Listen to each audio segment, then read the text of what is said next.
ஆதாரங்களின் அடிப்படையில் ராசாவிடம் 9 மணி நேரம் நடந்த விசாரணை முழு ஒத்துழைப்பு கொடுத்ததாக தகவல். இன்று கிறிஸ்துமஸ் தினம். நள்ளிரவில் தேவாலயங்களில் நடந்த சிறப்பு பிரார்த்தனை. ஏராளமானோர் பங்கேற்பு. மும்பையில் மீண்டும் தாக்குதல் நடத்த தீவிரவாதிகள் சதி. உச்சகட்ட பாதுகாப்பு ஏற்பாடுகள் தீவிரம். காமன்வெல்த் போட்டி ஊழல் தொடர்பாக சுரேஷ் கல்மாடி வீட்டில் சோதனை.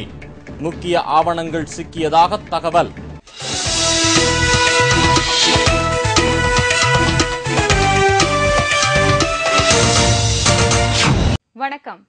வணக்கம்.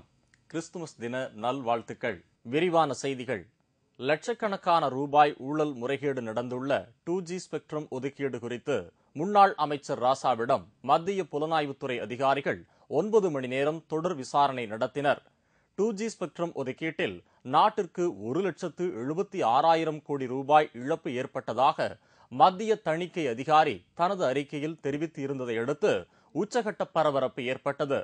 இதையடுத்து ராசா தனது அமைச்சர் பதவியை ராஜினாமா செய்ததை தொடர்ந்து அவரது வீடுகள் மற்றும் அவரது உறவினர்கள், நண்பர்கள் ஆகியோர் வீடுகளில் மத்திய புலனாய்வுத்துறை அதிரடி சோதனை நடத்தியது. இந்த சோதனையின் தொடர்ச்சியாக ராசாவிற்கு குற்ற விசாரணை நடைமுறை சட்டம் பிரிவு 120 கீழ் சிபிஐ நோட்டீஸ் அனுப்பியது.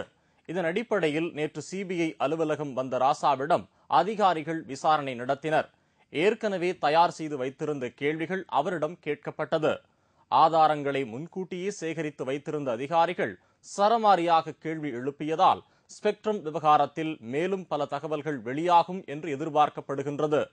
காலை 10:45 மணிக்கு தொடங்கிய விசாரணையில் ஸ்பெக்ட்ரம் ஒதுக்கீடு தொடர்பாக நீரா ராடியாவுடன் தொலைபேசியில் ராசா பேசிய பேச்சுக்கள் குறித்தும், குறிப்பிட்ட சில தொலைத்தொடர்பு நிறுவனங்களுக்கு விதிமுறைகளை மீறி சாதகமாக செயல்பட்டது, ஒரு சில நிறுவனங்களுக்கு முன் தேதியிட்ட உரிமம் வழங்கியது உள்ளிட்ட கேள்விகள் கேட்கப்பட்டது.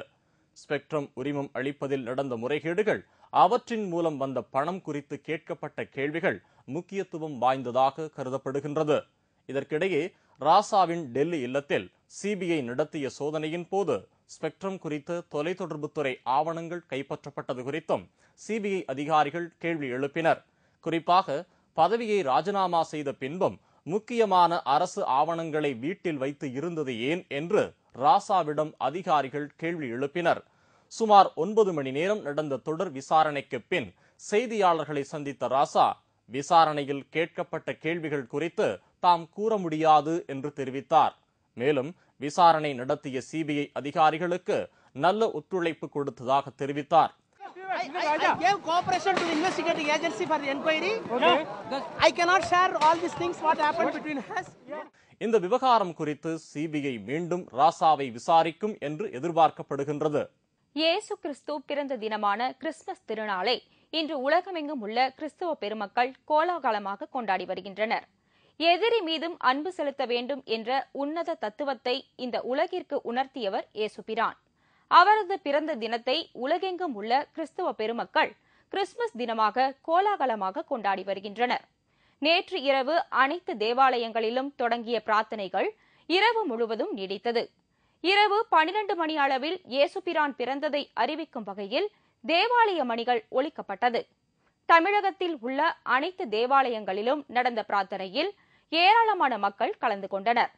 சென்னை சாந்தோமில் உள்ள தேவாலயத்திலும், பெசன் நகர் அன்னை வேளாங்கண்ணி தேவாலயம் உள்ளிட்ட தமிழகத்தின் அனைத்து தேவாலயங்களிலும் சிறப்பு பிரார்த்தனைகள் நடைபெற்றது.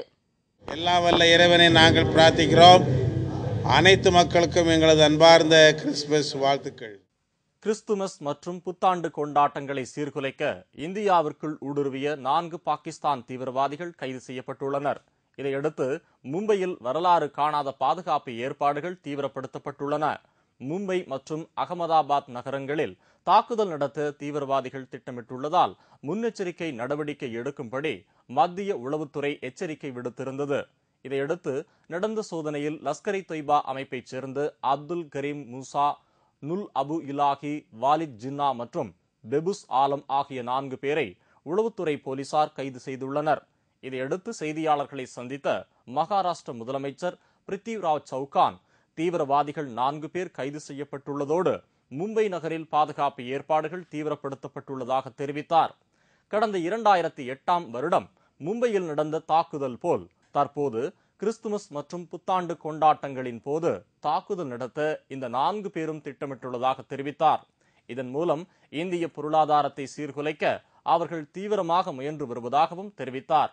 லஷ்கர் இ தொய்பா தீவிரவாதிகள் கைது செய்யப்பட்டதை அடுத்து மகாராஷ்டிரா போலீசார் மற்றும் உளவுத்துறை அமைப்பைச் சேர்ந்தவர்கள் தரை மற்றும் கடல் வழியாக தீவிரவாதிகள் இந்தியாவிற்குள் ஊடுருவதை தடுக்க தீவிர ரோந்து பணியில் ஈடுபட்டு வருகின்றனர். காமன்வெல்த் போட்டி ஒருங்கிணைப்பு குழு தலைவர் சுரேஷ் கல்மாடியின் வீடுகள் மற்றும் அலுவலகத்தில் சிபிஐ நடத்திய சோதனையில் கிடைத்த ஆவணங்கள் குறித்து தீவிர விசாரணை நடத்தப்பட்டு வருவதாக தகவல்கள் வெளியாகியுள்ளது. பல்லாயிரக்கணக்கான கோடி ரூபாய் அளவில் ஊழல் நடந்துள்ளதாக குற்றம் சாட்டப்பட்டுள்ள காமன்வெல்த் போட்டி ஒருங்கிணைப்பு குழு தலைவர் சுரேஷ் கல்மாடி வீடு மற்றும் அலுவலகத்தில் நேற்று மத்திய புலனாய்வுத்துறை அதிகாரிகள் அதிரடி சோதனை நடத்தினர்.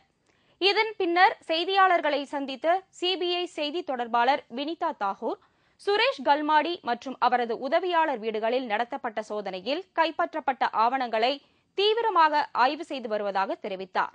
பூனாவில் உள்ள சுரேஷ் கல்மாடியின் வீடு மற்றும் அவரது உதவியாளர் வீடு ஆகியவற்றிலும் சுரேஷ் கல்மாடிக்கு சொந்தமான பெட்ரோல் பங்க் உள்ளிட்ட இடங்களிலும் சிபிஐ அதிகாரிகள் நடத்திய சோதனையில் முக்கிய ஆவணங்கள் கைப்பற்றப்பட்டுள்ளதாகவும் வினிதா தாகூர் தெரிவித்தார்.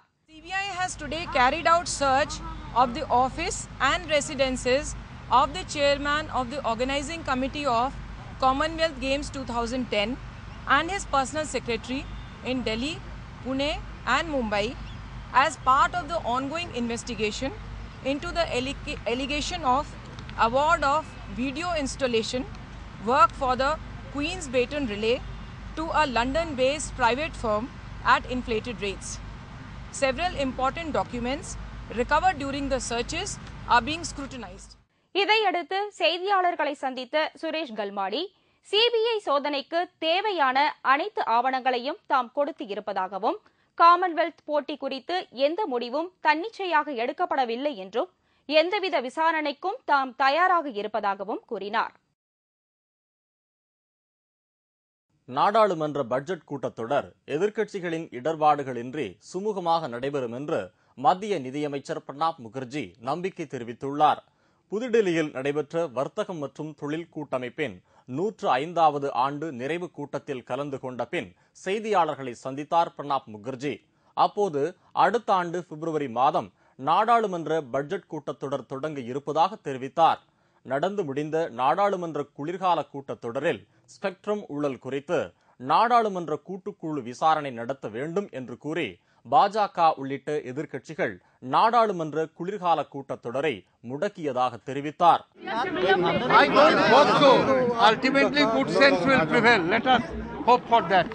எனினும் நாடாளுமன்ற பட்ஜெட் கூட்டத்தொடர் சுமூகமாக நடைபெறும் என்று நம்புவதாக தெரிவித்த பிரணாப் முகர்ஜி, இதுகுறித்து விவாதம் நடத்த எதிர்க்கட்சிகள் தயாராக இருக்கும் பட்சத்தில் பட்ஜெட் கூட்டத்தொடருக்கு முன்பாக சிறப்பு நாடாளுமன்ற கூட்டம் நடத்துவதற்கான ஏற்பாடுகளை செய்வதற்கு தாம் தயாராக இருப்பதாக தெரிவித்தார். பிரணாப் முகர்ஜியின் இந்த கருத்துக்கு எதிர்க்கட்சிகள் மறுப்பு தெரிவித்துள்ளது குறிப்பிடத்தக்கது. கர்நாடக மாநிலத்தில் ஆளுநர் பரத்வாஜ் மற்றும் முதல்வர் எடியூரப்பா இடையே மோதல் உச்சகட்டத்தை எட்டியுள்ள நிலையில் கர்நாடக சட்டசபை கூட்டத்தொடர் ஆளுநர் உரையுடன் தொடங்கும் என்று தெரிவிக்கப்பட்டுள்ளது. பெங்களூருவில் செய்தியாளர்களிடம் முதலமைச்சர் எடியூரப்பா தெரிவித்தார்.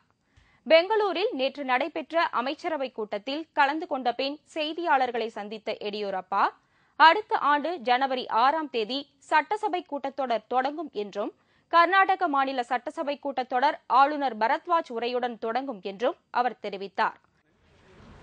6th, our joint session will start. In that joint session, as our governor is going to address the joint session. That's the decision we have taken. நிலபேர ஊழல், சுரங்க ஊழல் உள்ளிட்ட பல்வேறு விவகாரங்களில் எடியூரப்பாவிற்கும் ஆளுநர் பரத்வாஜுக்கும் இடையே மோதல் உச்சகட்டத்தை எட்டியுள்ள நிலையில் இந்த அறிவிப்பு வெளியானது குறிப்பிடத்தக்கது. இதற்கிடையே ஆளுநர் பரத்வாஜ் மத்திய சட்ட அமைச்சர் வீரப்ப மொய்லியுடன் தொடர் சந்திப்பு நடத்தி வருவது குறித்த கேள்விக்கு வீரப்ப மொய்லி சட்ட அமைச்சராக இருப்பதால் அவரை சந்திப்பதற்கு எந்த தடையும் இல்லை என்று எடியூரப்பா தெரிவித்தார். மேலும் ஆளுநர் பரத்வாஜை நேரில் சந்தித்து தாம் அனுப்பியுள்ள விளக்க கடிதம் குறித்து விவாதிக்க இருப்பதாகவும் எடியூரப்பா செய்தியாளர்களிடம் தெரிவித்தார்.